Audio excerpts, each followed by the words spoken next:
Hi again, everybody. This next one is number 47, again on page 279, chapter 8. Antonio measures the alcohol content of whiskey for his Chemistry 101 lab. He actually measures a mass of 5 milliliters of whiskey. A chemical calculation then finds the percent of alcohol from the mass. The standard deviation of the student's measurements of mass are 10 milligrams. Antonio repeats the measurement 3 times and records the mean X bar of his 3 measurements. Part A. What is the standard deviation of Antonio's mean result? Part B. How many times must Antonio repeat the measurement to reduce the standard deviation X bar to 5 milligrams?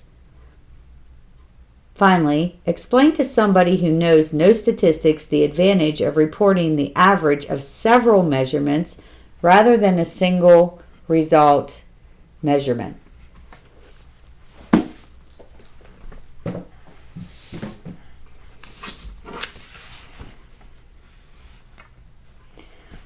Okay, so for number 47,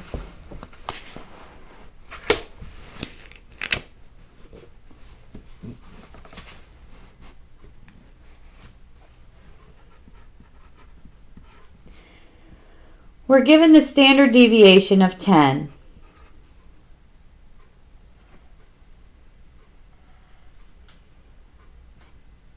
We want to find out what happens when he does this 3 times. When we want to find the change in the standard deviation, we will take the standard deviation over the square root of the number of times that we pick. He is going to do this 3 times. So now we have our old standard deviation of 10 over the square root of 3. This will be approximately 5.77 milligrams. That was part A. Part B wants to know, how can we cut the original standard deviation of 5 down to 10? Or down, let me reverse that. How can we cut the original standard deviation of 10 down to 5? Well, if I take 10 and I divide it by 2, I can get 5.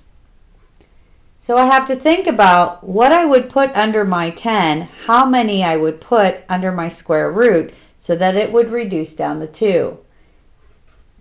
If I put 4 here, the square root of 4 is 2, and then 10 divided by 2 is 5.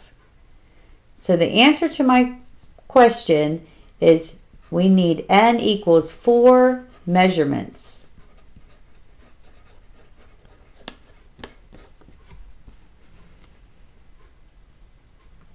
The last part of the question says, explain to somebody why having several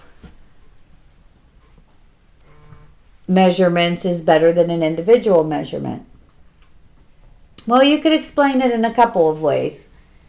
Let's say the first person that walks into the classroom, I measure their height, and I tell you that that is the mean value of the height of the class.